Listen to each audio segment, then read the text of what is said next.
Hello everyone, it's Katie from Katie Writes Stuff, and I have bought so many old things this week. It's ridiculous. So let me show you a couple. Can't show you everything because you'd be here for about another 2 hours and you'd be sitting there saying, another old knitting pattern? Really? Great. Thanks for buying them all. So instead I've chosen a few of my favourite things that I picked up in the past week during visits to a lot of op shops or second-hand shops and vintage markets. I must say the vintage markets were not very good to me. There was very little in the way of interesting dressmaking and knitting stuff, but the op shops were amazing. I'll start with some of my favourite patterns from the week. Firstly, I have this quick sew. I bought this because there's a chicken on it, and the chicken is apparently a bun warmer. Who knew? Buns needed warming. I think it would actually make an amazing tea cozy, so who knows, it may happen. I found this amazing pattern for some robes from 1969, and it also includes templates for monogramming. So just in case you have a moment where you forgot what your initials were, look down at your robe, there you are. And this simplicity from 1974 is, look, just have a little look. It's gorgeous. The colour is too adorable. I'm just adoring it as it requires. Couldn't resist this. 12 terrific hats. Look, I'm not going to lie, some of them actually aren't terrific. Look, most of them are quite cute, but some of them, well, as a friend used to say, I wouldn't wear it in a pink fit. If I can be said to have a favourite, and it's hard to choose between this and a chicken bun warmer, but it's a pretty good second choice. Isn't that beautiful? Now if you can just see in close up, it cost me $1. So those are my favourite patterns. We will then move on to the 5 million knitting patterns that I bought. I will not show them to you individually because I like you all too much. I'll just pick out a few favourites. It's quite a lot. There are many knitting patterns, and most of these I got from the one second-hand shop. I went in and I found a couple, and then I found some more, and then there was a whole folder full of them, and I was saying, I hope this place has F-Boss because I don't have enough cash for this. And the lady at the counter apparently said there's a $10 minimum, and my husband said that's not going to be a problem. And it wasn't a problem. It really wasn't a problem because I bought 35 patterns. So once again, chickens. I'm not sure why there's a chicken there. Possibly it's another bun warmer, who knows, but that's amazing. Very excited because there are two sun glow, my absolute favourite. I have a feeling this is one that I've been looking to purchase as a PDF, and now I don't have to. My favourite I didn't actually get in this batch, and it is this Peyton and Baldwin's Specialty Knitting Book number 27.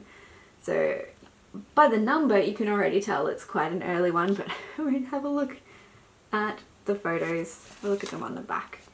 Yes. Oh, there's a guy in here. I have to find him. He is super creepy. Super. Oh, look at him. Look at him. Oh my goodness. He is going to follow you home and watch you through your windows. Look, I'm sure it's just the makeup. He's probably a very nice person, or was, but it's in such good condition for a pattern book from that age. I mean, I'm really sorry to anyone who might have gone into that secondhand shop after me looking for old knitting patterns because I took them all. Okay, I'm not really sorry. I'm going to give them a very good home.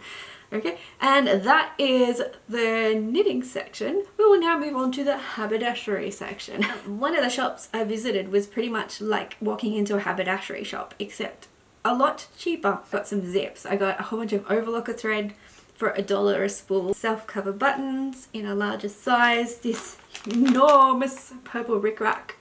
I got some regular size black rickrack, which I think might work well on my Easter spring dress, which I'm unfortunately not going to get done in time. I found this lovely, I don't know what sort of fabric it is, but it has flowers on it, and it's sort of cream coloured. That is the sum total of information I can give you about this, but there is a lot of it, and I think it will make a really nice sort of tea style dress. Because yes, there's an amazing amount of it. And I found a lot of things in their original boxes. This sewing caddy. Now, I don't know about you, but on my sewing table, which is beneath me as we speak. Everything is kind of all over the place. So my scissors might be one end and my snips are at the other and my pins are who knows where. And this looks like a fantastic way to keep it all together. Unfortunately, it's not the cream colour, it's this delightful sort of pink colour. And look, obviously I'm not opposed to pink, but cream would have been a bit nicer. It'll still do the job, and it cost me $3. My second favourite purchase of the whole thing was some flying ceramic seagulls. Because I've wanted some flying ducks to go on the wall forever and haven't been able to find any. And then Tim, my husband, spotted these seagulls in the display cabinet when we were buying some of the stuff. And there were only 2 of them, so we'll have to look out for the third. But oh my god, I love them so much. I will insert some footage here. So we now have 2 ceramic seagulls flying across our wall, and apparently they're quite an expensive brand. It's either Beswick or Bezic, I don't know, but they seem to be the creators of flying birds of ceramic format. I just love those, this is ridiculous. I would have loved ducks, but flying seagulls, even better. My favourite, I couldn't believe I found it. I've been looking for a book for a while called Successful Dressmaking, and it's from the 50s or 60s by 2 Australian sisters, I assume, because they share a surname. And it's a gorgeous book, and I've had a whole bunch of favorited items on Etsy, and I sat there and thought, I'm gonna pay $20 for it plus postage. How much do I really need another dressmaking book? And then in the very final op shop that we almost didn't go to, I was flipping through some patterns and I just saw at the back of the cupboard where the patterns were, Successful Dressmaking. And there it was, a book I never thought I would find in an op shop. And I'm so excited that I did, and it cost me a whole $1. The dust jacket's in ratty condition, it's a bit fox, but inside it's perfect. And the fun thing about this book is that it has little rhymes and little illustrations. So when it's talking about measurements, it says, measurements require skill. Take them while you're standing still.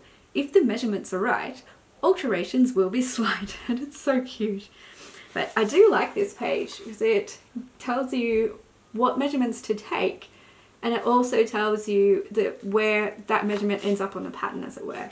Because this takes you through everything from actually drafting patterns yourself to altering commercial patterns and altering for different body shapes and postures and that sort of thing. So it's beautiful, and it has these adorable illustrations on the end papers, which you can see, which are sort of reflected on the front as well. But it's just one of those moments where I couldn't believe I found something I never expected to find. But those are some of my favourite things that I found whilst out thrifting, or op shopping as we like to call it here.